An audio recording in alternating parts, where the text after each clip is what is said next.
Welcome to Gracieuse George podcast.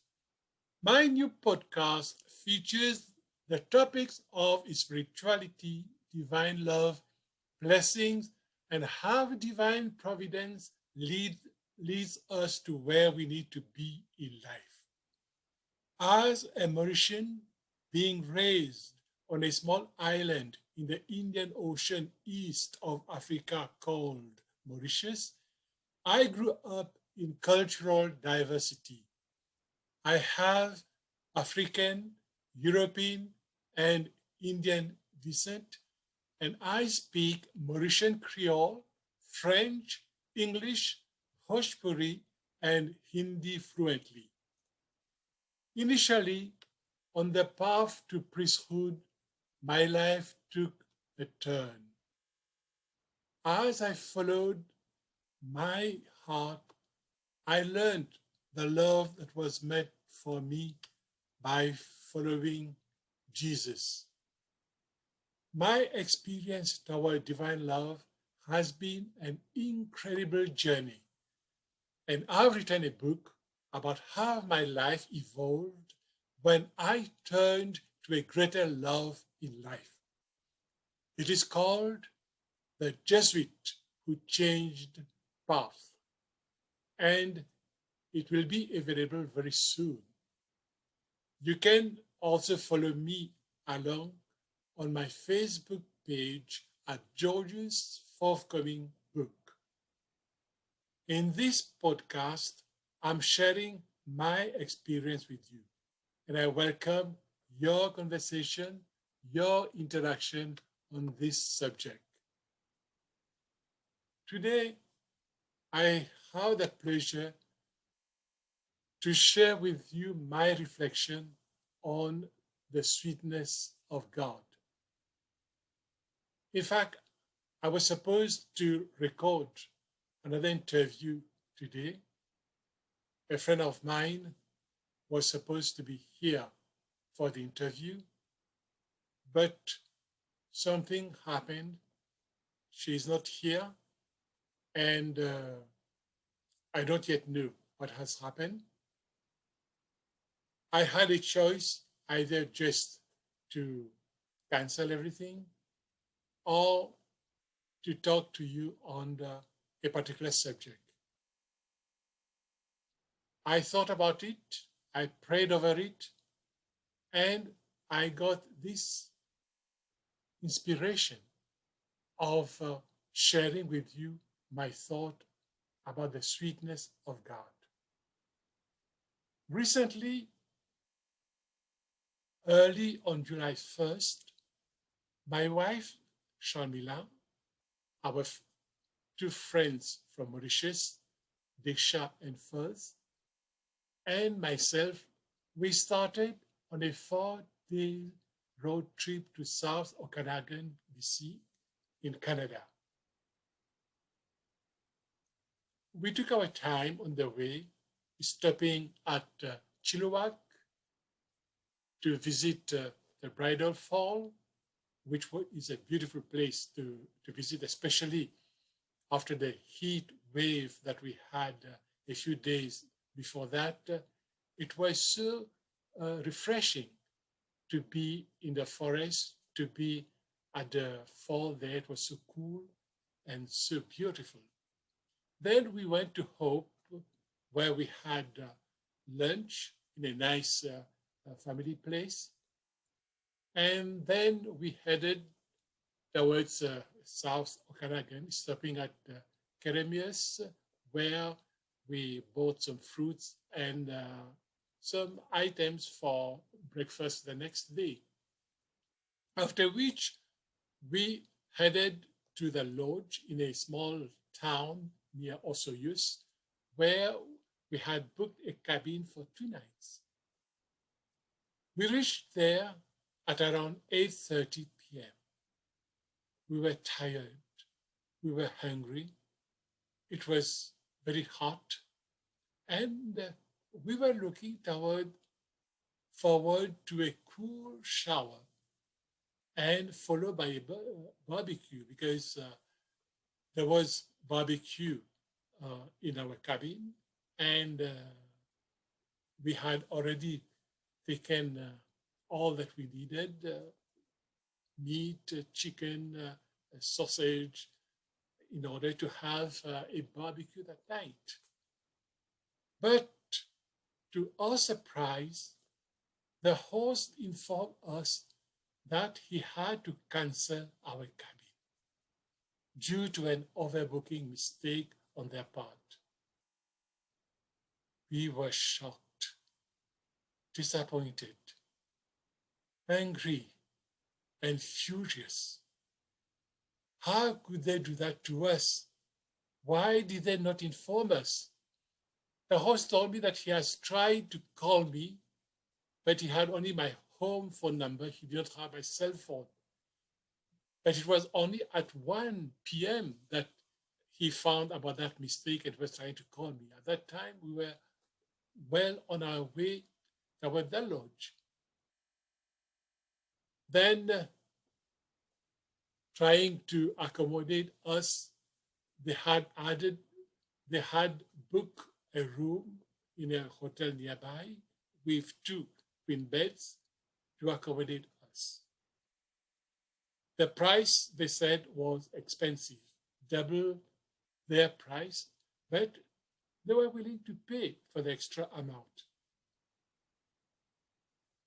We thank them for their efforts, but we wanted 2 rooms as we were 2 couples for our privacy. They tried to call the hotel to see whether they could get 2 rooms, but it was impossible to have an extra room as the hotel was full. Then they called a neighbor of theirs who also rented a place. We went to visit, she had a room. She was willing to give us that room for 2 nights. We went to visit that room, but it was not to our taste. And also we did not want to be separated. We had come all the way together, the 4 of us, to enjoy our vacation. So we did not want to be separated. One couple in a hotel and another couple in a room in a house. It was already 9:30 p.m. We were restless. We did not know what to do. Finally, we discussed among ourselves, the 4 of us, and we decided to cancel our booking and to look for another place.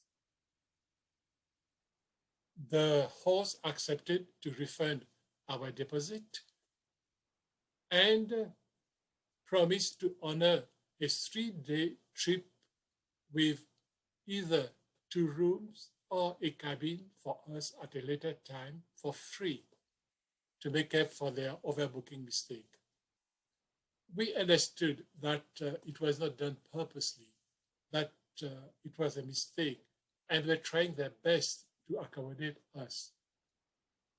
We agreed to that, and we thank them for this gesture.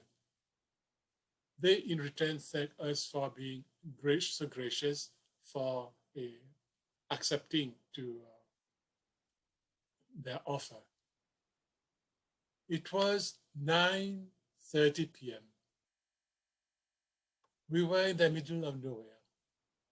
It was scorching hot. We were tired.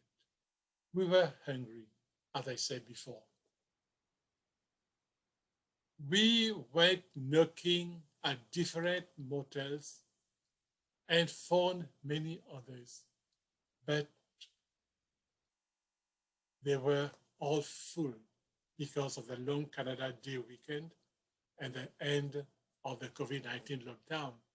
So people wanted to go out and to break the stress that they have been through during the lockdown. At around 10 p.m.,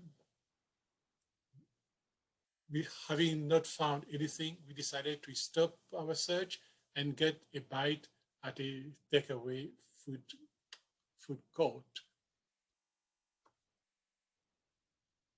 All the time, since the moment when the host told us that he had to cancel our room, I had been praying.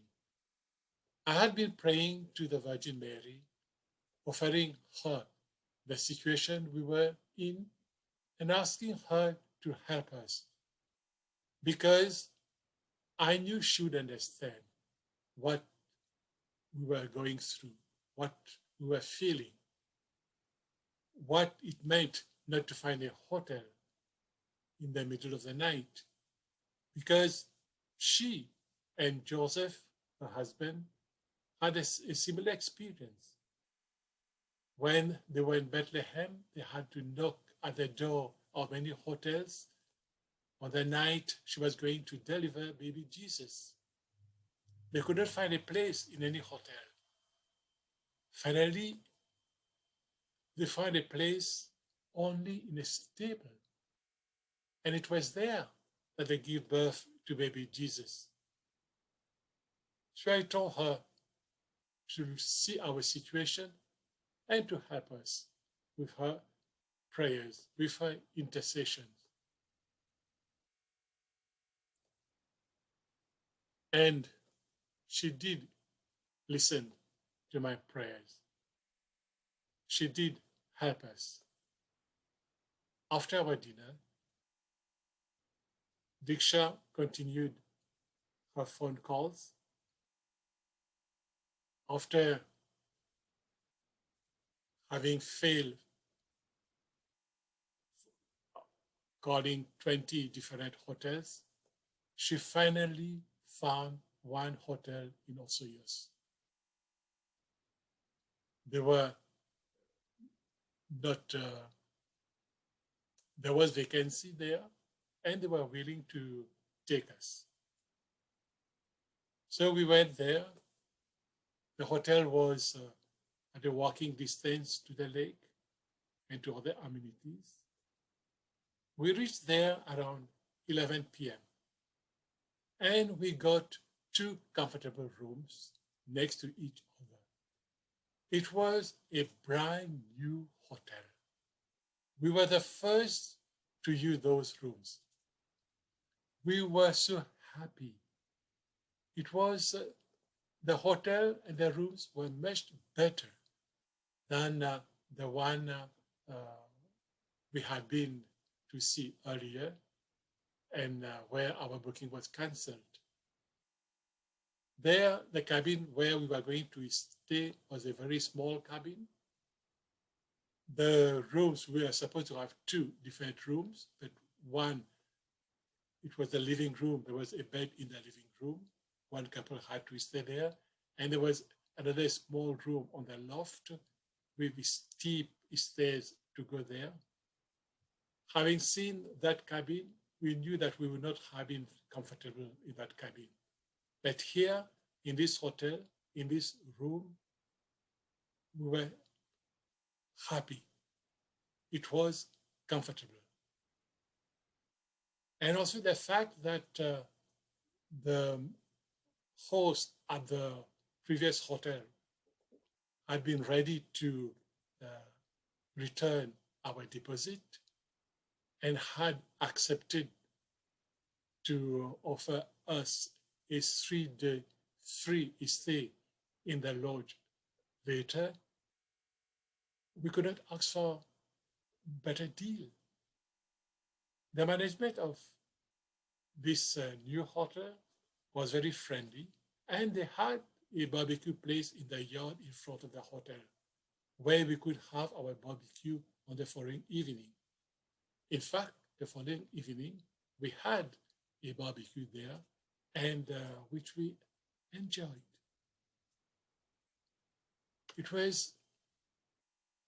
We were relieved to have found that place. I was happy to see the adventure spirit of the group, Shamila, Diksha, Fuz. No one was panicking. We remained persistent in our search, and we finally succeeded. I was touched by the sweetness of God. Because in a way, the other place was not meant for us. We would not have been happy there. So the Lord saw to it that we move out from that place. There was a confusion, there was a mistake, it was of a book, and we had to move out from there. In a way, it was the God's hand at work quietly in our favor. When I was praying Our Lady, I was confident that the Virgin Mary would not let us down. And she didn't. On our return, we got a message from the First Lodge confirming that they have booked room number 1 and room number 2 for us. The rooms were 1-bedroom suites with full kitchen, private bathroom at the bottom floor of the lodge. These were booked for us for next summer in 2022. As Shakespeare puts it, all's well that ends well. But for me, I saw in this incident God's love for us, taking care of us, and showing his sweetness. The whole trip was a success. We had a wonderful time, and we came back home after 3 nights, happy, relaxed, and ready to continue our life. Thank you for listening to my story. Thank you for being faithful to my podcast. I remind you that I have written a book. The working title is The Jesuit That Changed Paths, and it will be available very soon. You can follow me on my Facebook page at George's Forthcoming Book. Thank you.